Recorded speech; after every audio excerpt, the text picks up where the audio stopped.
I'm Jeannie and let's get zebra strong.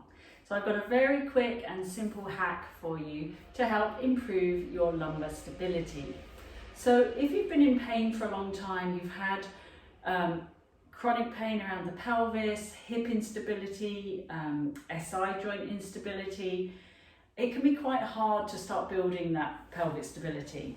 So even an exercise like lying on your back and settling the pelvis and lifting one leg up into a knee roll position can be quite challenging. You might find that when you try and lift your leg, you get quite a lot of shifting or maybe movement in the lumbar spine, or maybe the pelvis kind of tilts to the side. Sometimes we get bracing that pulls us further up the chain. So when I try and lift my leg, I get kind of pulled. And you might feel that when you're trying to do that.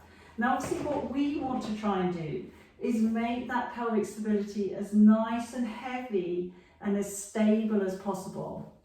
So what we do is, if you're struggling with this, get some books or a step, or put your feet on a step, whatever you've got, and raise your legs up higher. So my feet are now higher than obviously being on the ground, which means I've got a shorter distance to lift my leg up. Now this is really, really great because you can start to train these muscles that are basically overworking and pulling you into instability with less range. And you know, it's really important that we reduce the range if we're really, really finding we're unstable. So pop your feet on a book, on anything you've got, even a stack of cushions if you haven't got something you can use straight away.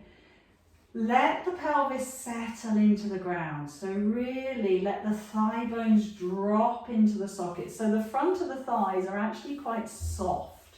We want to release this because this area here is going to widen when my leg literally just rolls in. You can see it's not a big distance now. So we're going to soften the ribs, soften the pelvis, soften the hip sockets. And as we exhale, we're just going to let that leg roll in. Now what we don't want to do is let it completely roll in, because then I'm not using the stabilizers to hold the leg vertical. It's fine to do this if you want to have a little stretch, which is quite nice if you've got a tight lower back. But for the purposes of strengthening and stabilizing, we're going to keep the leg vertical. And then as I exhale, I'm just going to roll that thigh back down. So it really teaches us that we don't have to grip and pull to lift our legs up. We can literally just roll the thigh bone in the socket. Now as you get more proficient at this, and you find that this area is actually staying quite quiet as you lift and lower the leg, you can reduce the height of your books, you can reduce the height of your step, whatever you're using, and go back onto the ground. Okay, so eventually you'll end up back on the ground, and hopefully by that stage the nervous system, the body has learned enough that it doesn't have to over tense and over grip when you lift and lower your legs. So you will have got some pelvic stability. So I hope that was helpful with building pelvic stability, lumbar stability. Let me know in the comments below, and until next time, stay zebra strong.